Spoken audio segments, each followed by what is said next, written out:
तक तमाम ये जासूस जो है अब हत्थे पर है, पुलिस के पूछताछ की जा रही है, लेकिन बड़े खुलासे हो रहे हैं, पैसों की लेन देन की बातें निकल के सामने आ रही है।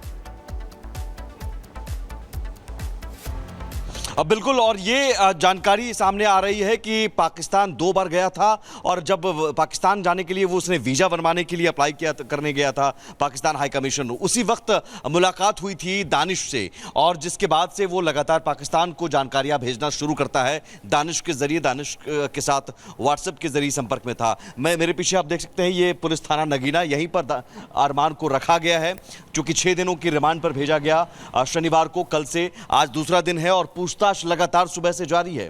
पूछताछ में कई सारे खुलासे हो रहे हैं।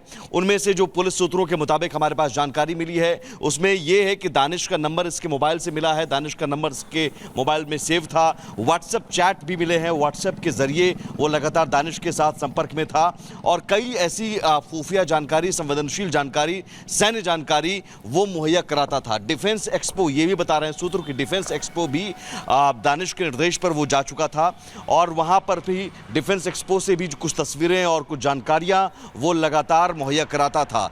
ये बताया जा रहा है कि इस तरह का नेटवर्क दानिश ने पूरा बनाया हुआ था, इसलिए पुलिस को भी इस बात की संभावना लग रही है कि अरमान ही नहीं, अरमान के अलावा और भी कुछ लोग हो सकते हैं, कुछ लड़के हो सकते हैं, और इस एंगल से भी पूछताछ की जा रही है कि अरमान के साथ क्या और भी लोग हैं, क्या अरमान ने और भी लोगों को मोबिलाइज किया। और पाकिस्तान 2 बार जा चुका है 2024 में, ये बात सामने आ रही है। और ये साथ ही कहा जा रहा है कि पाकिस्तान में रिश्तेदारी थी लाहौर के एक गांव में, वहां पर रिश्तेदारी के नाते गया था, लेकिन वहीं पर कुछ लोगों से भी मुलाकात इसकी होती है। ये बताया जा रहा है कि पाकिस्तान के कुछ अधिकारियों से इसकी मुलाकात होती है, और उसके बाद से ही ये सिलसिला शुरू हो जाता है।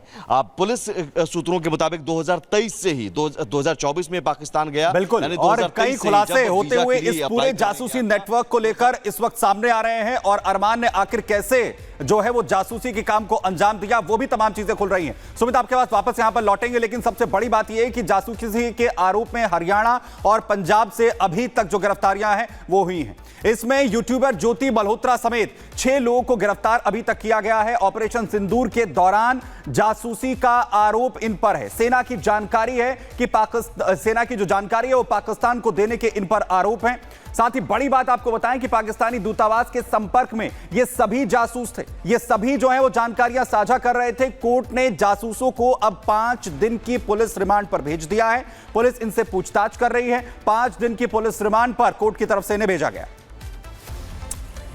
तो देश के साथ गद्दारी करने में सिर्फ ज्योति अकेले नहीं थी, कैथल, नूह और मेलल कोटला से भी पाकिस्तानी जासूस पकड़े गए हैं, जिनसे लगातार पूछताछ हो रही है और हर रोज बड़े खुलासे हो रहे हैं। रिपोर्ट दिखाते हैं आपको।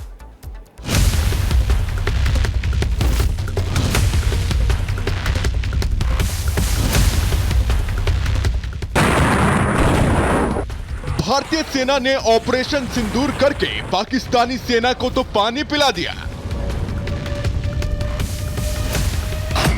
लेकिन अब भारतीय जांच एजेंसियों के सामने पाकिस्तानी जासूसों को पकड़ने की नई चुनौती है। जासूसों का नेटवर्क हरियाणा, पंजाब से लेकर असम तक फैला है, इसलिए जासूसों की पहचान करके उन्हें जेल भेजना बड़ा मुश्किल काम है।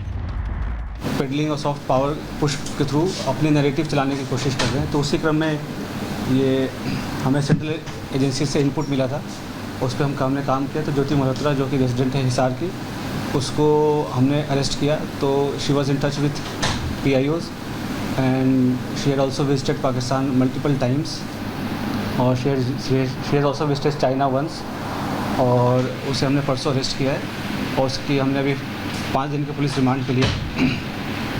तो उसमें जैसे उसकी पूछताछ चल रही है, जो इन्वेस्टिगेशन है वो चल रहा है अभी, और जो उसके फाइनेंशियल ट्रांजैक्शन है उसको हम एनालाइज कर रहे हैं। जो भी उनके ट्रैवल डिटेल्स हैं, कहाँ कहाँ गए हैं, किस किस से मिले हैं, वो सब एनालाइज कर रहे हैं। We are in touch with central agencies, और उनके कोऑर्डिनेशन के साथ हम इसको काफ़ी गंभीरता से इसकी हम अनुसंधान कर रहे हैं। सर, जब पहलगाम में हमला हुआ टूरिस्टों के ऊपर सर, उस दौरान ज्योति मल्होत्रा की मूवमेंट कहाँ पे थी, और जब ऑपरेशन सिंदूर को भारत की एजेंसियाँ अंजाम दे रही, उस दौरान उसकी मूवमेंट दानिश के साथ किस तरह की थी?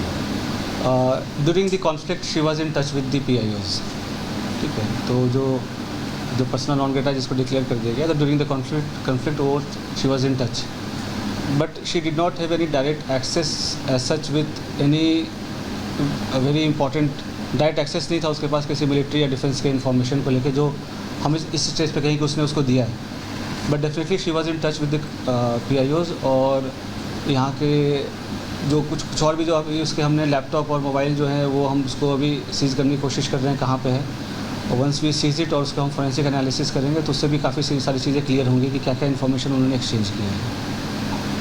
सर इसके बैंक डिटेल वगैरह की सर मनी ट्रेल जो है बिल्कुल, तो हमारे साइबर एंड जो फाइनेंशियल एक्सपर्ट्स हैं जो भी इन्वेस्टिगेशन के ऑल ऑफ मल्टीपल टीम्स लगे हुए हैं, फिर एनालाइजिंग एवरीथिंग, जो भी उनके फाइनेंशियल ट्रांजैक्शंस हैं, ट्रैवल डिटेल्स हैं, और उसके क्योंकि जो उसके ट्रैवल डिटेल्स है दैट डिफाइज उसके जो नॉन सोर्स ऑफ इनकम है उससे ज़्यादा है, तो वो कहाँ से उसके फंडिंग हो रही है नहीं। She was basically a travel blogger, जो फ्रंट में जो है वो ट्रैवल ब्लॉगिंग कर रही थी, घूमती थी, और वो होता क्या है जैसे यंग लोग हैं उनको पता नहीं होता कि क्या सही है क्या गलत है, तो शेयर्स, व्यूज़ और लाइक्स और उसके फॉलोअर्स के चक्कर में they follow into such trap, और उनको ये नहीं पता होता कि उसकी नेशनल इंटरनेशनल क्या रेमिफिकेशन है। तो आप लोग के माध्यम से मैं जो आज के जो यंग जनरेशन है उनसे मैं रिक्वेस्ट भी करूँगा कि आप लोग जो है काफ़ी सावधानीपूर्वक लोगों से सोशल मीडिया पर इंटरेक्ट करें, और ऐसी कोई भी चीज़ें जो देश विरोधी हो, चाहे देश के सिक्योरिटी को जो खतरा हो सके, तो ऐसा कोई कदम न उठाए जिससे कि ऐसी कोई नौबत आए।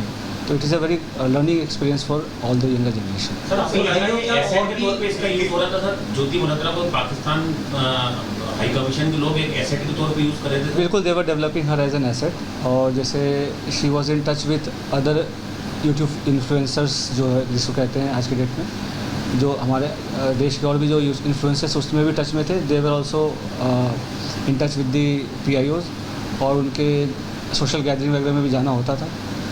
तो जैसे मैंने बताया कि मॉडर्न वॉरफेयर में बस हम उस पर बॉर्डर पे नहीं लड़ते, तो ये भी एक वॉरफेयर है जहाँ पे वो रिक्रूट करके और इन्फ्लुएंसर से अपनी नैरेटिव पुश करने की कोशिश करना, और यहाँ के जो सॉफ्ट पावर को के थ्रू यहाँ पे अपने इमेज को सो कॉल्ड डिस्टॉर्ट करना।